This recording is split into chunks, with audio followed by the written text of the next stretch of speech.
We'll go first to Kevin Kinder.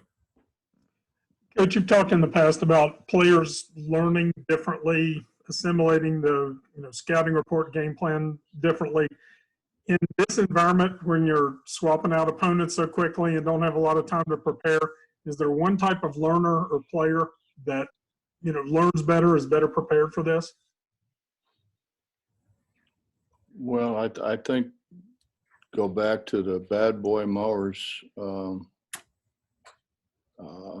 tournament.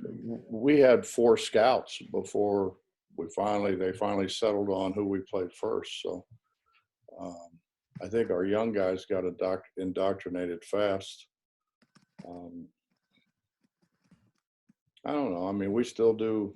I mean, we'll walk through it. We'll play live through it. We'll watch film. We'll talk about it. We'll hand out a scouting report for them to read. Try to figure out whatever means are best for them. We'll go to Justin Jackson. Hey, Coach. Obviously, the situation this year with scheduling is very unique, very weird. So the game Wednesday with Robert Morris gets canceled late, and then I'm just kind of wondering, do you guys have a list of teams, to sort of call in situations like this? Because I'm guessing maybe this won't be the first or last time something like this happens this year. No, Justin, we're fortunate to have Josh, because Josh can get on the laptop and find teams that need games, teams that have just dropped out of a tournament for whatever reason or a game. And no, not me. I'm old school, man. I pick up the phone and call and say, hey, do you want to play? Josh is way, way, way ahead of me. Cody Nesper. Hey, Coach. I was just wondering, when did you first know, or at least have a thought that it would be North Texas? And at this point, how much do you know about them? Yes, it was yesterday. It was yesterday. Was it before or after practice, Josh? I can't remember, but it was sometime during practice. We found out that they. I mean, I think they actually said we'll be there tomorrow, which would have been today. But they couldn't, and they did. They checked the flights, and they couldn't get a flight that worked. So, yeah, I mean, I think it was, after you have so many people say, oh yeah, that sounds great. Yeah, let me talk to my athletic director, and then they don't call you back. If somebody says, hey, we're good to go, then, I think we have a tendency to stick with those people more than those people who, hey, let me check and I'll get back with you.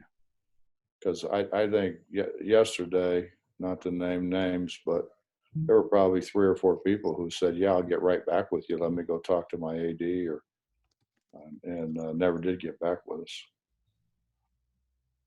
Mike Casaza. Hey, Bob, how's it going?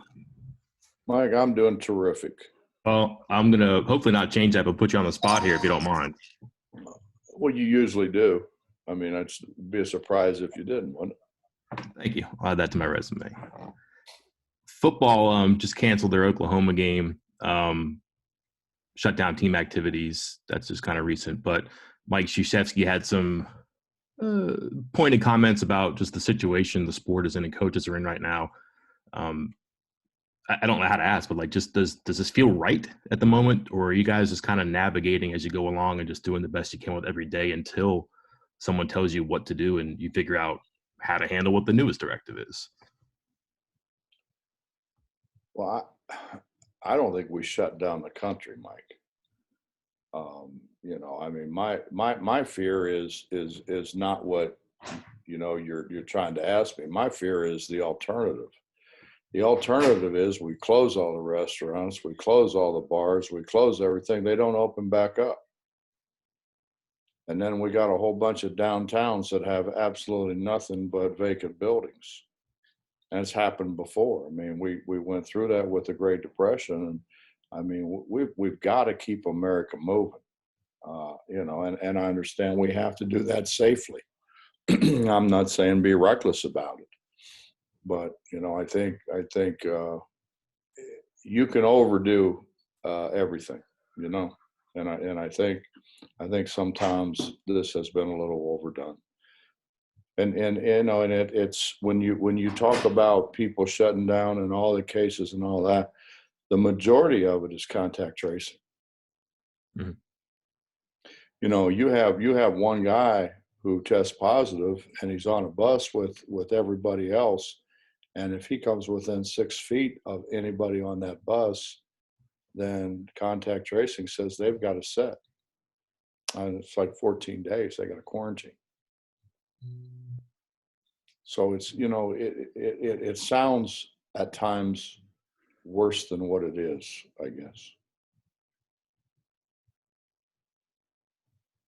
I guess my I understand what you're saying there, but I don't know, just feel confident that you can continue to, I don't want to say piece together a season, but it does kind of feel like piece together a season at this point, and then just continually dodge and evade and play games as you can.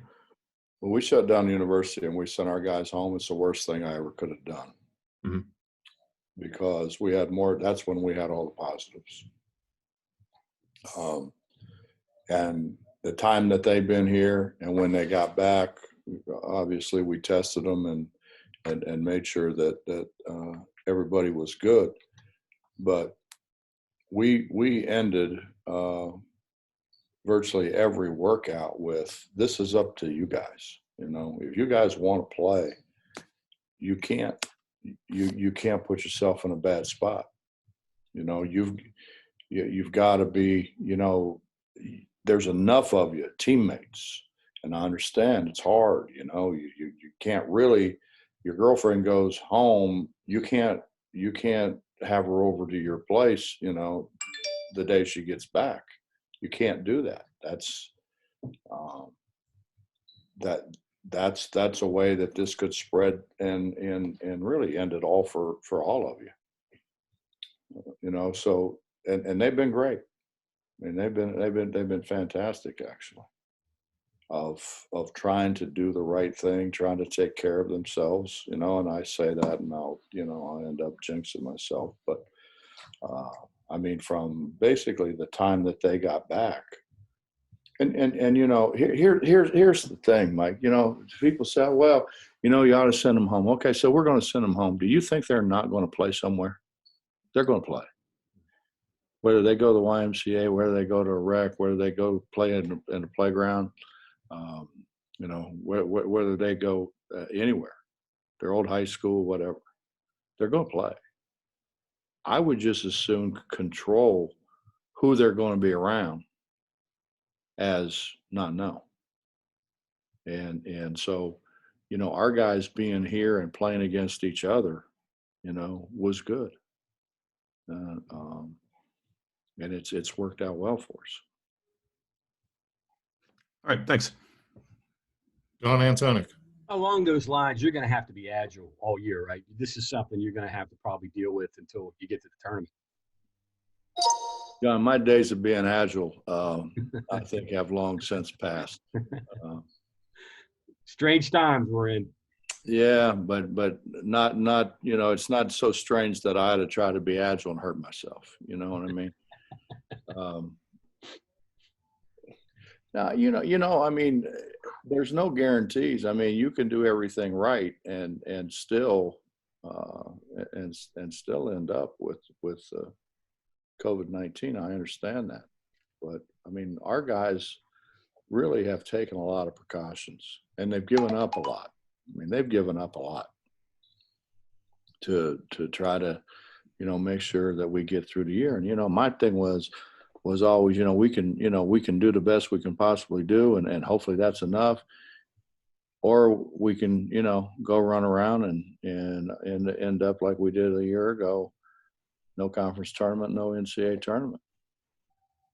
And you know, I think what happened out in South Dakota was good. you know, the bubble, I thought it was good. I thought it turned out well. Turned out well that, you know, we were able to have a tournament. We were able to have a championship game. Is it a sacrifice for them? Absolutely. I mean, absolutely it is. But I mean, it is what it is. And again, our guys have been great. I mean, I can't say enough about how much they want to play games, and they know they have to do the right thing to play games. I was going to mention that because after we got done talking to you, whatever it was, Tuesday or whatever, talked to your guys, and they all were like, they're thankful to be playing right now. Particularly Deuce, who saw on the ticker that Ohio State Michigan got canceled, and he couldn't watch the Ohio State Michigan football game on Saturday.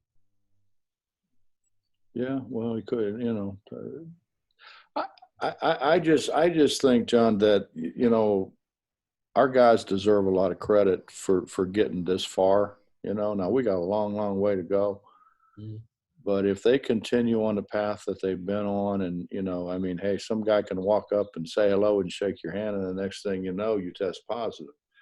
But, you know, it's hard, man. It's hard. Somebody comes up and goes to put their arm around you, say, wait, whoa, don't do that, man. You know, that's tough. And now we're going to come up on Christmas break. What do? You know, do you tell them don't go home at Christmas? I don't think you can do that. You can't tell them go be around family and loved ones at Christmas. But, you know, you take it's a risk, you know, but it's the same thing. We got to do the best job we can possibly do at educating them, you know, so that they try to avoid everything that they can avoid, even though they go home. But we all know, I mean, we all know family members have had it. And it's, you know, the crazy thing, there's degrees of it as well. You know, some people have it, don't even know they have it, and other people end up in a hospital and fighting for their life. So it's a tough thing to figure out. Skylar Callahan. Hey, Bob, do you feel a little bit more confident going into this weekend playing 2 games in 3 days, considering you already got that kind of system under your belt playing out there in South Dakota? Well, it wasn't ideal. I mean, obviously, we wanted to play Robert Morris on that day to give us a little bit more time to prepare.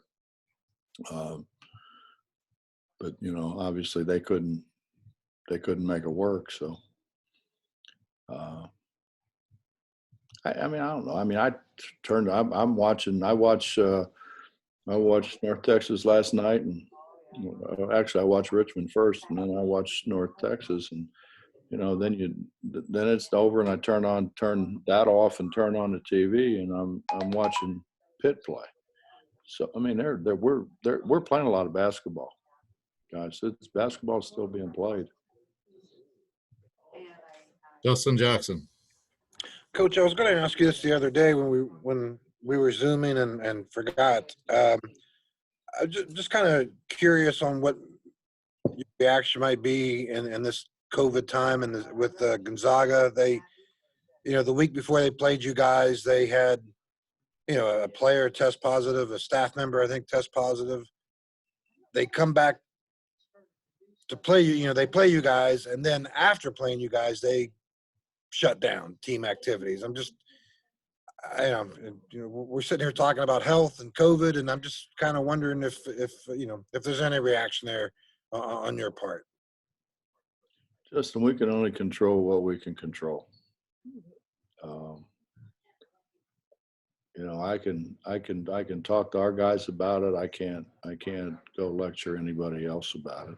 You know, everybody does, you know, what they think is right, and hopefully they're doing the right thing. And it sneaks up on you. I mean, I think that's the hard thing. I think it sneaks up on you. You could bump into somebody who has COVID-19 that don't know they have it. I mean, at virtually any time. I mean, y'all are probably going to go shopping, buy your wife something really nice and expensive. So, I mean, you're taking a risk going in the store. Keenan Cummings. Of course, you take a risk if you don't buy him something nice and expensive as well. So. That's absolutely true. Bob, curious what you've seen out of this North Texas team, and you mentioned looking ahead. I was curious who has the scout for Richmond. Ronnie has a scout for Richmond. Ronnie Everhart has a scout for Richmond, and Eric Martin has a scout for North Texas. They're athletic. North Texas is athletic. They're athletic. They run. They were Conference USA champions. They've won 20 games the last 3 years, 20 or more games the last 3 years. They've got it going, and Conference USA obviously is the league that Marshall's in. There's good teams in that league, and for them to win the league and really win it handily, I think they were 14-4. Is a pretty good feat. So it'll be good. We went into this with the idea that we need to play those young guys and see what they got, and try to get some of the nerves out. I mean, look at Isaiah. I mean, Isaiah's playing on national TV against the #1 ranked team in the country for a freshman. I mean, that takes some nerve. We need to get these guys, and it's just it's hard whenever we still need to try to win, obviously. Kevin Kinder. Coach, playing with these quick turnarounds and these things, does that magnify the importance of better talent, of coaches that can adjust better on the fly, of teams that can, take and execute in-game coaching more? Do you see some differences there? I think guys pretty much do what they do. I don't think there's I don't think anybody tries to come up with the greatest play the world's ever seen in 24 hours. There's a lot of things involved. People think, okay, you pass it to this guy and he scores, or you get him open, whatever. You got to get all those other guys out of the way. So it's more than the guy who passes the ball to the guy who makes the basket. It's the other guys getting their guys out of the way so the guy can do what it is that he does best. So we're just going to go play. We tried to scout, like I said. We had 4 scouts. We started with Texas A&M and ended up with South Dakota State. And we started on in the middle of one bracket and ended up on the top of the other one. So it just shows that I think you gotta coach fundamentals, and it's so much easier to make adjustments when you understand the fundamentals of it. Last question for Coach. We'll go to John. Hey, just real quick, and maybe a question for Josh too, as you finish this, but are you surprised that these guys came open? And if you look at the 2 teams that you got replacements for, might be upgrades to be able to get these guys to pop open like this? Not really. You know what, John? It's and this is kind of, I don't know if it's bad to say or whatever, but Josh and I talked about this yesterday. We had people say, "Oh yeah, hey, I'm interested. Can't wait. Yeah, that'd be great for us. That'd be great for our team." What's the guarantee? You're going to help us with the transportation, whatever. Hey, okay, yeah, we kind of said that. Oh, well, let me go talk to my AD, or let me go talk to my head coach, or whatever. You never hear from them again. That's the part that bothers me. Or they say, we'll get back to you within an hour. They call you 3 days later. Well, what's been going on. They've been calling everybody else saying, hey, West Virginia said they would do this for us. What will you do? And so then all of a sudden you get caught in like a, I don't know, bidding war is not the right thing. That's not the right thing to say, but that's basically what it is. And Josh has been great. Hey, this is what we're doing. If you want to come and play, come and play. If you don't want to come and play, go somewhere else. If somebody else is, doing better for you, go do it. And then, but I think the thing that has separated him from everybody else who's trying to do that is his stick-to-itiveness. Is that a word, John? Stick-to-itiveness, yeah. So Well, you've been, at least this demonstrates your aggressiveness to try to play a full 27 game schedule. we owe it to the kids, John. I mean, in my mind, we owe it to the fans as well. Mm-hmm. But we owe it to the kids for sure. Mm-hmm. Coach, that's all the questions that I appreciate your time on short notice. Thank you. Always a pleasure being with you, Miss.